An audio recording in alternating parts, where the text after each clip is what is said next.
తల్లి సీతమ్మ తల్లి, రెండోది భూమాత భారతమాత. ఈ రెండుతో అయిపోయిందా? కాదే.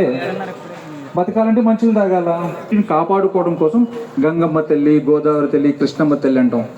అలాంటి 12 జీవనదులు ఉన్నాయి కాబట్టి ఆ జీవనదులు కాపాడుకోవడం కోసం పెద్దలు ఏం చెప్పారంటే ప్రతి సంవత్సరం పుష్కరం ఉంటుంది. 12 నదులకి జీవనదులు పుష్కరాలు ఉంటాయి. ప్రతి సంవత్సరం ఒక్కోదానికి ఉంటుంది. అలాంటి జీవనదులు కాపాడుకునేప్పుడు తల్లి కాబట్టి మొదటి మన అమ్మ సీతమ్మ తల్లి, 2 భూమాత, 3 గంగామాత. వీటితో సరిపోయిందా?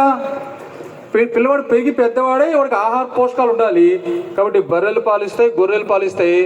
తనలో విషాన్ని తీసుకొని ఆక్సిజన్ బయటకు వెళ్తూ సూర్య రశ్మిని తీసుకొని తన పోషకాలని పిల్లవాడు పెరగటం కోసం ఇస్తుంది ఆ తల్లి గోమాత. కాబట్టి 4వ తల్లి ఎవరు?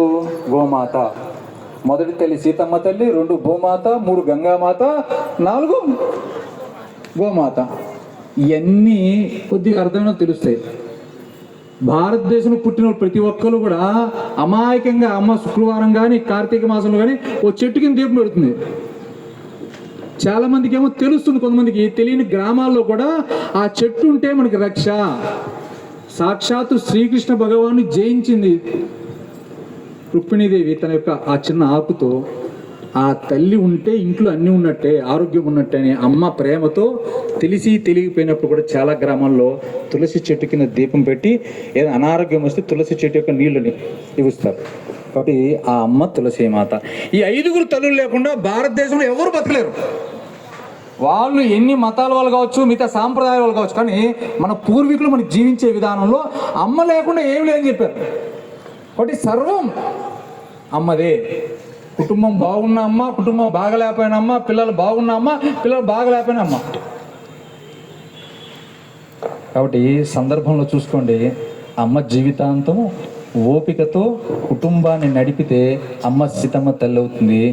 అమ్మ గనక తన కుటుంబమే కాదు, గ్రామంలో ఆపద వచ్చింది, దేశానికి ఆపద వచ్చింది, నేను నా బాధ్యత నిర్వర్తించాలని అనుకో. ఒక పాప 6 సంవత్సరాల అమ్మాయి వాళ్ళ నాన్న వేరే పని మీద వెళ్తే పాప కార్తీక మాసంలో శివాలయంలో కూర్చొని అందరూ కలిసి బొమ్మలు కొలువు పెట్టుకున్నారు. దూరం నుంచి కొంతమంది సైనికులు వచ్చి అడిగారు, అమ్మ మీ నాన్న ఎక్కడని. అడగడం అహంకారంతో అడిగాడు. చెప్పలేదని చెప్తే చండ్రకోలు చూసి ఆ పాపను ఈపు అనుకుంటాడు.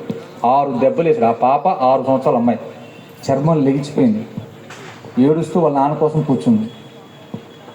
వాళ్ళ నాన్న వచ్చిన తర్వాత నాన్నని బోర్ను వాటేసుకొని నాన్న ఏడ్చింది. ఆ నాన్న